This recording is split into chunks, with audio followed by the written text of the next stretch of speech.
I work with Amber over at NGNG Enterprises. Today, we are bringing you another awesome live stream. We are so lucky that we get to work with such incredible clients. We love being able to work on their websites, their logos, and just help them, keep pushing through with their business. But what we also love even more is that we have the ability to share their messages with you guys as well. So today I do have Paul Atkins here with us. He has co-developed the Prosocial Process, which improves cooperation within and between groups. I know Paul will be sharing more with us here shortly on his work with the Prosocial Process and the Prosocial Institute.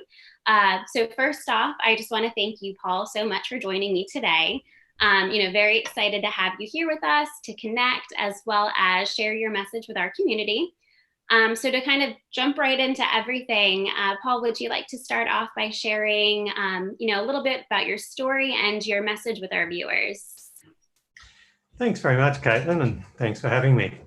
Yeah, look, I'm an organisational psychologist. I've spent many years doing research in organisations on teamwork and stress and communication and so forth. And over the last 5 or 10 years or so, I've been basically getting out there and helping to use some of the things that I've learned to actually help groups improve their collaboration and to help whole organisations and whole systems collaborate more effectively. Okay. One of the sort of key things I think that we need in society, if you just look around, just look in the newspaper, is the capacity to help individuals and groups to come to a sense of shared purpose and shared identity and, really work together collectively. Yeah. And so the prosocial process is all about that. It's all about creating a process that allows us to kind of understand what individuals want and care about, and then to bring that together into a collective view and to create a shared sense of purpose. And then to look at, well, what are the pieces that you need to have in place in order for that shared sense of purpose to be effectively achieved? Mm-hmm. And so we have processes around shared decision making and how we can, notice one another's behaviour, be transparent about behaviour, how we can respond to behaviour, how we can resolve conflicts and so forth. That's part of the whole prosocial process, is essentially trying to help groups to embody more prosocial behaviour. Yeah.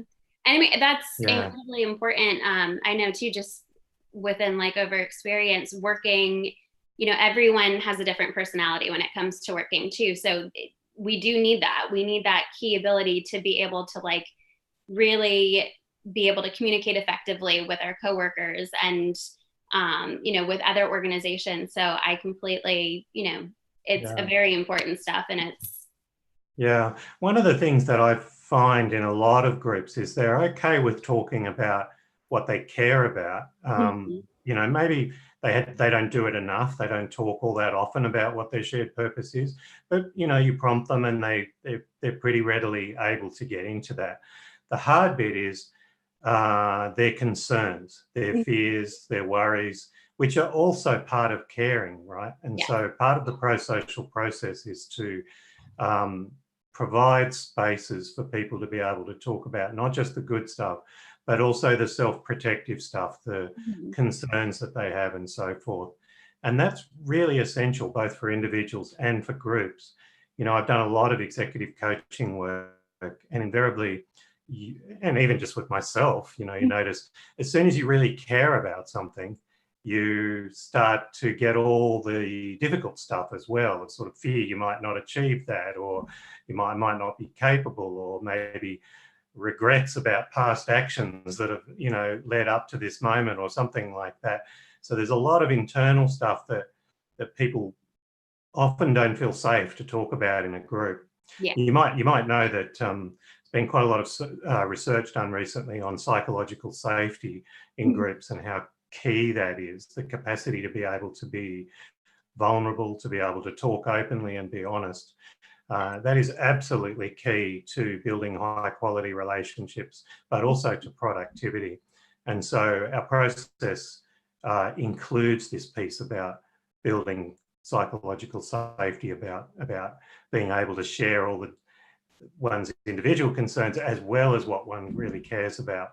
Yes. And then to have, as I said, to have these kind of decision-making processes that involve everybody, that allow us to choose and prioritize which actions and that we're going to take to be most effective. That's interesting. So where exactly, how did your passion for all of this develop? Like what made you say, like, this is what I want to do? And how did you know? When did you know? Well, I'm going to tell it sort of the backwards way, in a way. I just want to tell you how I got into prosocial, and then I'll tell you what I think the deeper thing was that drew me to prosocial. So I got into prosocial. I'd been working for a number of years with individuals and also on communication work within teams. And then I came across some work that David Sloan Wilson was doing in collaboration with Steve Hayes. David Sloan Wilson is an evolutionary biologist who had been working with a woman called Elinor Ostrom. Elinor Ostrom won a Nobel Prize in 2009.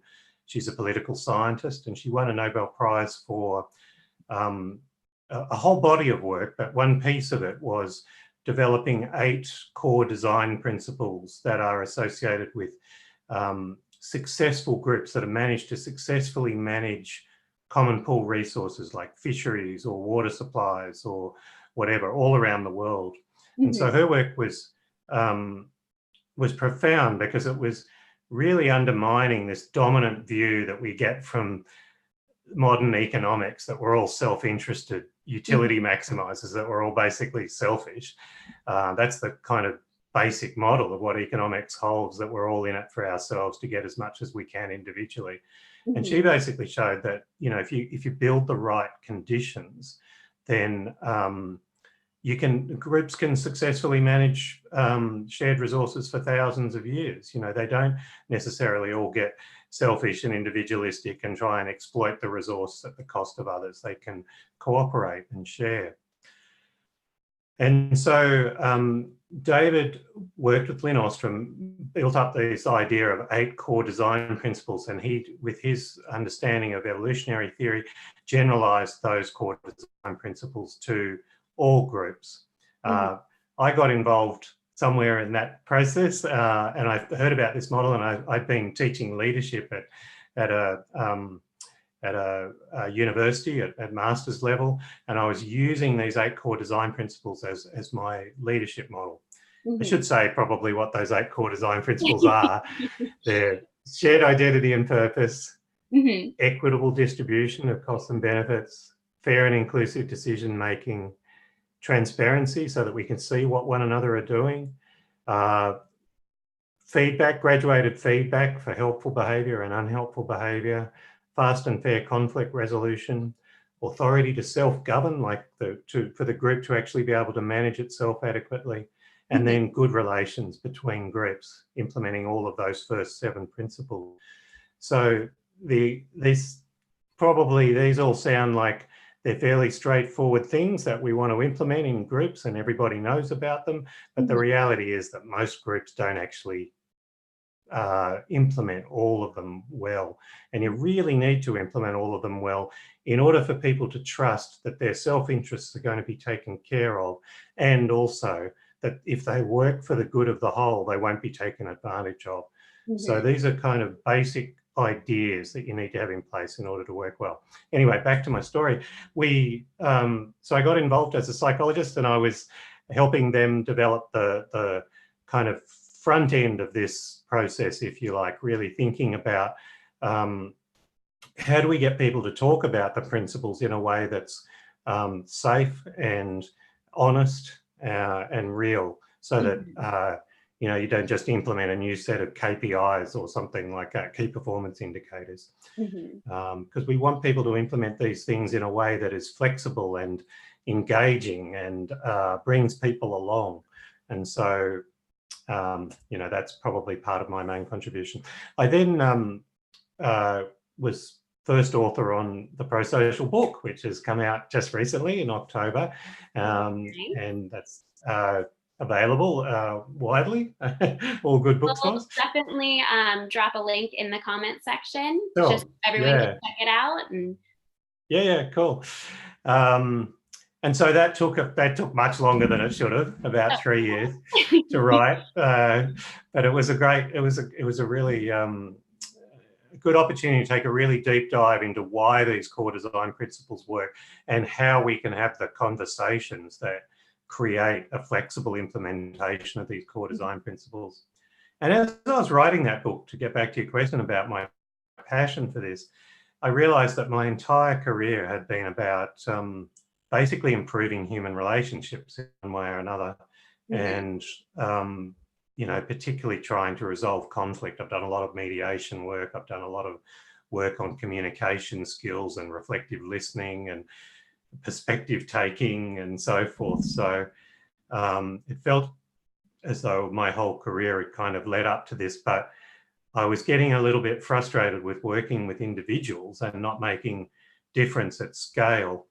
And so prosocial is a way of, you know, these core design principles are sufficiently general that they can apply equally well to individuals within groups, but they can also apply to groups of groups. So if you want, you know, if you want different sustainability groups to work together, or if you want different organizations in a supply chain to work effectively together, there needs to be shared purpose. There needs to be equity between the groups. There needs to be inclusive decision-making between the groups. There needs to be transparency of behavior and so forth. So all of these principles are scalable, and that's part of, I don't know how much of the theory you want to go into, but part of the really key part of this model is that it's multi-level. It's based on an approach in evolutionary theory called multi-level selection, which basically says that, you know, whatever tools we build, we need to build them at a level that works for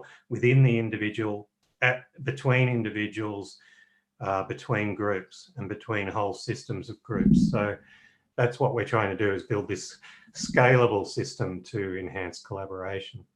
That's very exciting. I mean, and it's necessary. Like, we need to have the ability to, you know, be transparent with our peers, but also, like you said, you know, working with other industries that are within our, within like our niche, that are going to help benefit each other. It's something that doesn't always come easily.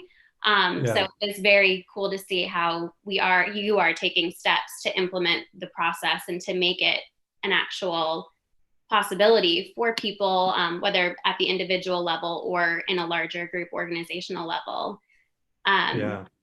So to kind of shift, I'm sorry, you were going to add something. I don't want to cut you off. I was just wondering if maybe like an example or two of what this looks like in practice. So I'll give you an example that's close to home and another example that's more distant for me. One is within schools. I've been working very intensively with a school and working with the teachers and the leadership team to help them cooperate more effectively. But then they've taken the same principles and they're applying them in the classroom and having these really cool conversations with the students about what does it take for us to cooperate more effectively, and how can we talk about that and create shared goals. So that's been really fun work, which I've enjoyed, and I love working with schools. I'm also working with a range of sustainability groups, and oftentimes, well, that's basically volunteer situation. And so you've got people that there isn't an organizational hierarchy to tell people what to do. And so you need to create a set of agreements about how we're going to work together and how we're going to honor your needs as well as look after the aims of what we're headed towards. So Prosocial gives this really cool language for talking in these contexts where there isn't strong hierarchy to manage things. And the last example I'll give is I think a really interesting, exciting one for me. I had I think it was 8 facilitators 8 members of a Kenyan citizen journalism organisation join my facilitator training. My main business is training up facilitators in prosocial now. That's probably the main line of work that I'm doing. And we've trained now over 250 facilitators in nearly 30 countries. But on this one course, we had 8 Kenyan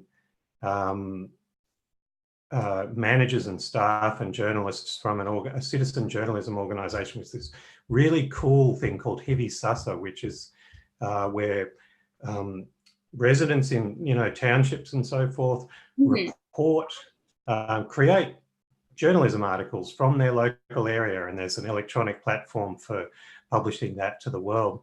And they've taken Prosocial. They all came along to learn Prosocial because they've got this really interesting system where they've got, their own organisation, which they wanted to enhance. They wanted to be able to have conversations about things like, not necessarily coming into work every day and working from home because the traffic's so bad and so forth. How do we manage that process? So they used Prosocial for that. But even more interestingly, they used it for conversations with their citizen journalists to, talk about issues like they have this thing they call cookers, where people basically cook a story. They make up a story, and then, they'll hear from the readers that actually that didn't happen. And they have to have the hard conversations with them about, without coming down too heavy, because they want to keep them involved, but they want to have this hard conversation. So they use Prosocial for that. And they've also used it for talking about the development of Kenya as a whole, the public institutions like the courts, and fighting against corruption and so forth. So they're using it in their reporting as well. So I'm really just loving the people that I'm getting to meet, people working in sustainability organisations, hospitals, schools, businesses, all around the world. It's fascinating. But they all share this idea of being purpose-driven, driven by something that matters more than just money, which is really what I want my life to be about at this point in my age. That is very admirable. And I'm just to kind of like listen to you talk about all the different examples. It's amazing to hear how widespread this is. It can really be used in any background, any organization. And like, just to kind of circle back to with you talking about schools, I mean, that's something that I feel like in today's society we need strongly, is like learning how to get the students to cooperate with the staff to cooperate with the admin. I have friends who are teachers. My brother-in-law is an administrator, so I kind of hear a little bit of the struggles that go on. So that was very relatable for me. But just in general, to hear everything, the experiences and what you're getting to do, who you're getting to meet is very, very cool, in my opinion. To kind of share. Yeah, my wife is a school teacher, and yesterday I was talking with her about the challenge of building, she's just taking on a new class and building the relationship with the parents, and how these principles can, main thing is creating a sense of shared purpose. And isn't it interesting that how rarely do we have a situation where a school teacher has a conversation with all the parents about what is our shared purpose? I mean, obviously we're there to educate the child, but there's more to it than that. Exactly, what does that look like, So, yeah. So to kind of transition gears a little bit here, thank you for sharing all of that with us, because that was definitely helpful in breaking down and kind of understanding a bigger, just more knowledgeable of the prosocial process.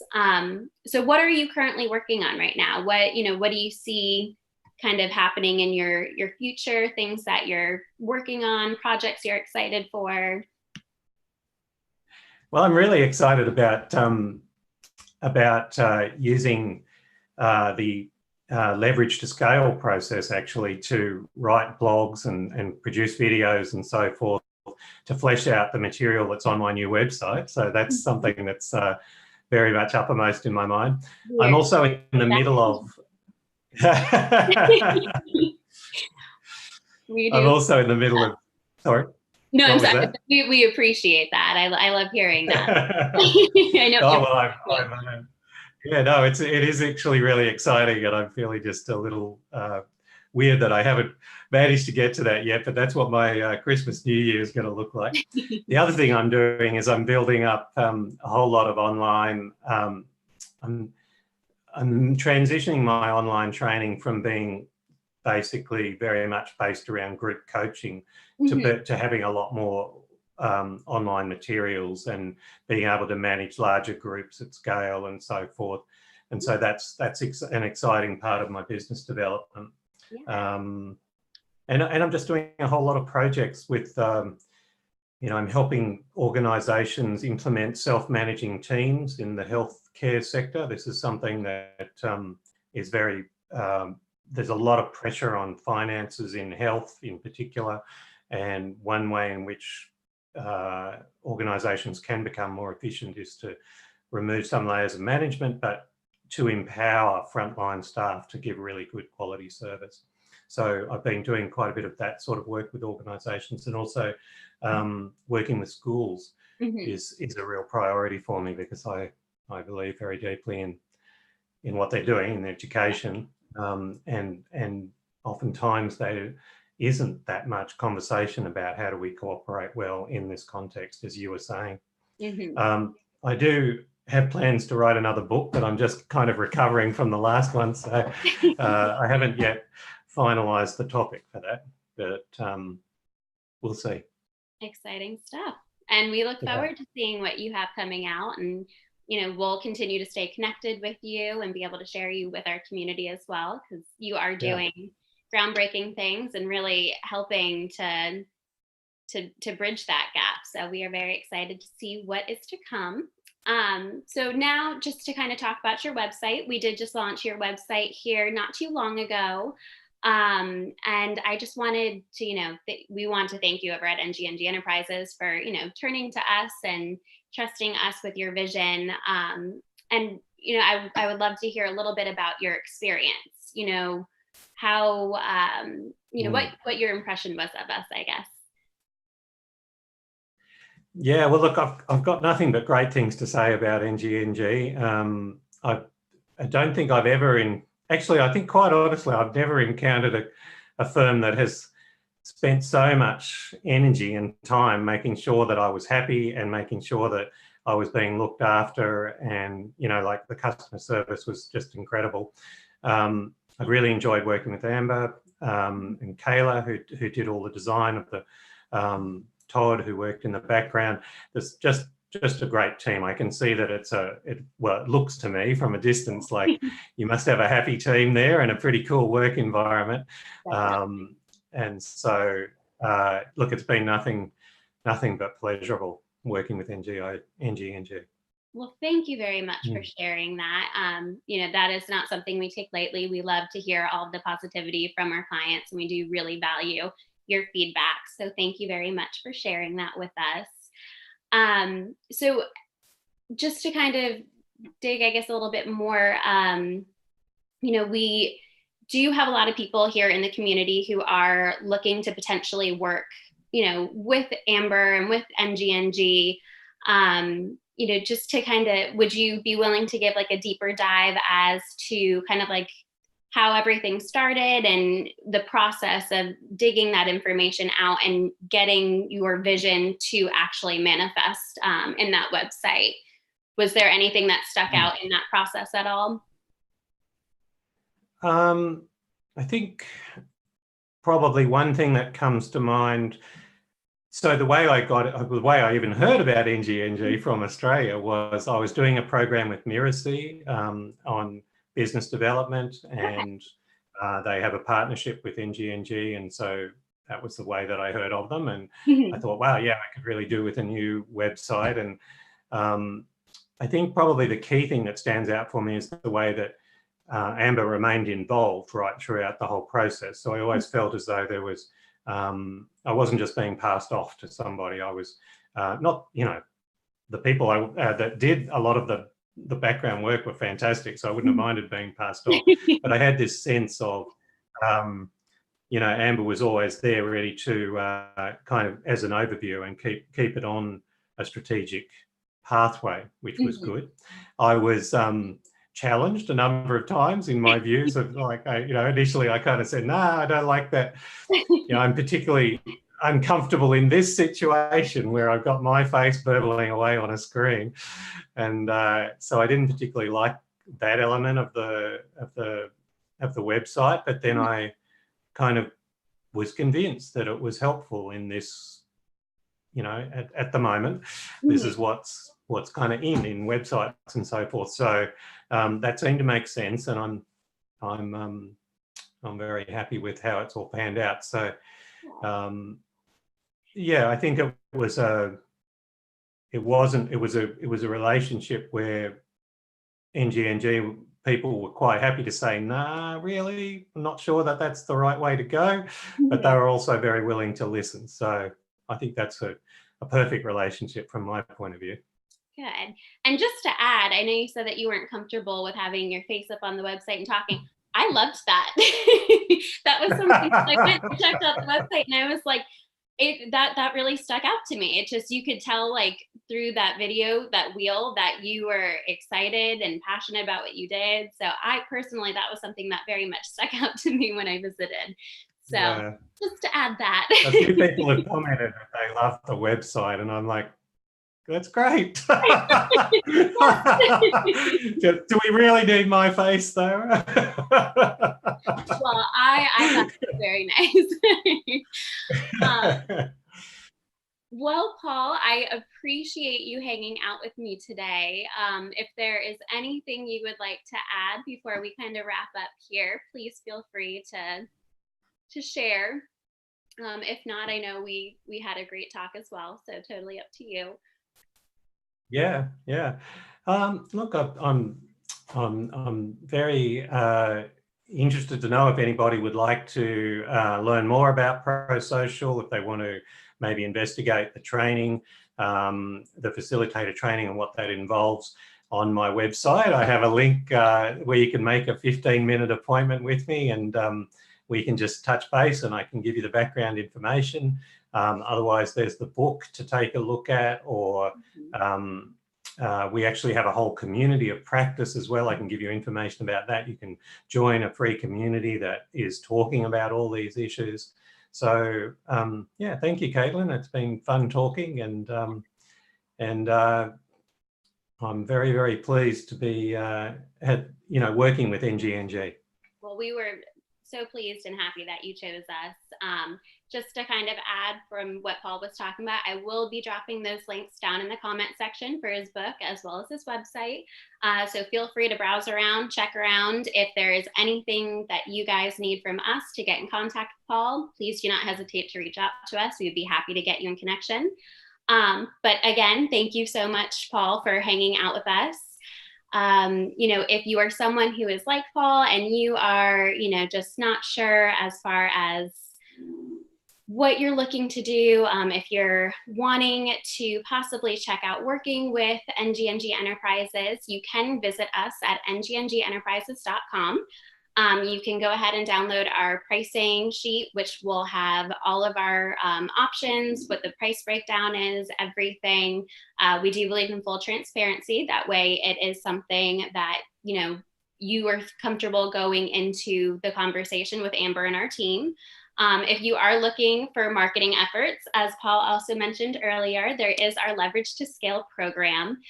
So what it essentially does, it either trains you or a member of your team to, really take your content and flesh out to make a marketing plan, which you can visit, leverage2scale.com. Again, though, if there's any questions, please feel free to reach out to us on the Facebook as well. And in the meantime, just remember, no guts, no glory. Thank you, everyone, for hanging out with us. We'll see you next time. Bye.